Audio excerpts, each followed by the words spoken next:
There's a phrase someone said to me once that I can't stop thinking about. And the weird thing is, it wasn't dramatic, it wasn't profound, it wasn't even meant to be deep. It was just 4 words. Have a nice life.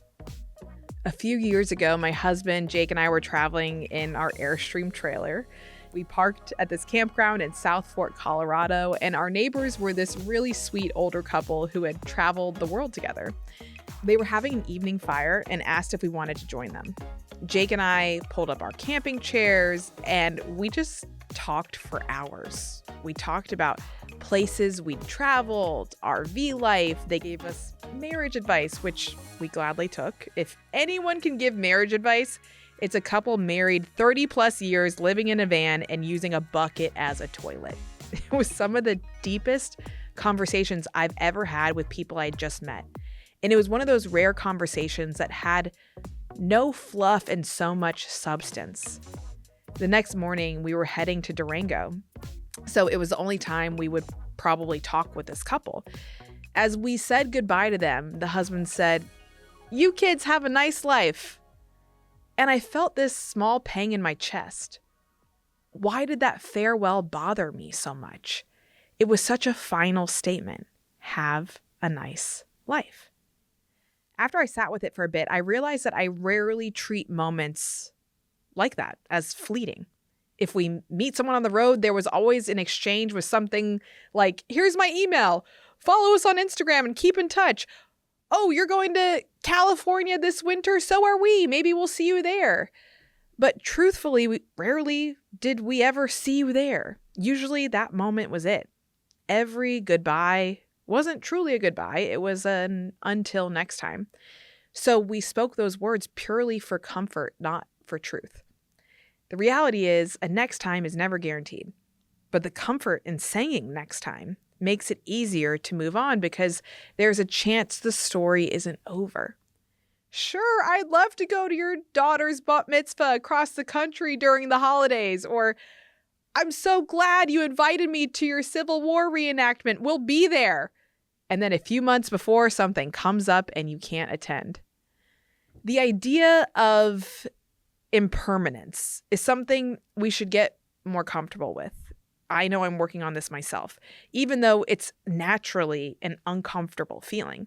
If you knew this very moment, this very conversation, this very spot in your life would never happen again, would you appreciate it more? Listen more closely? Would you cherish it more? I was so struck by this husband's phrase of have a nice life because you rarely meet people who acknowledge the impermanence of every moment.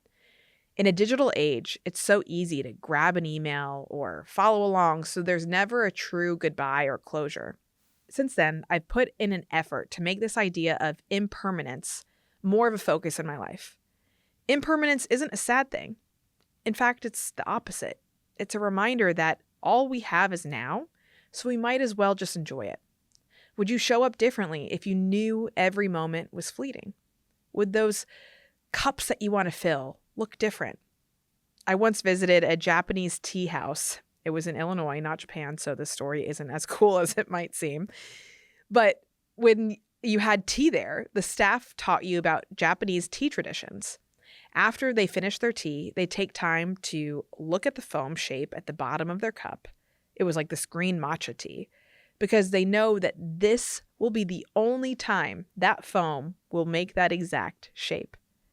How often do you have enough awareness and appreciation to realize you're in a moment that will never happen again?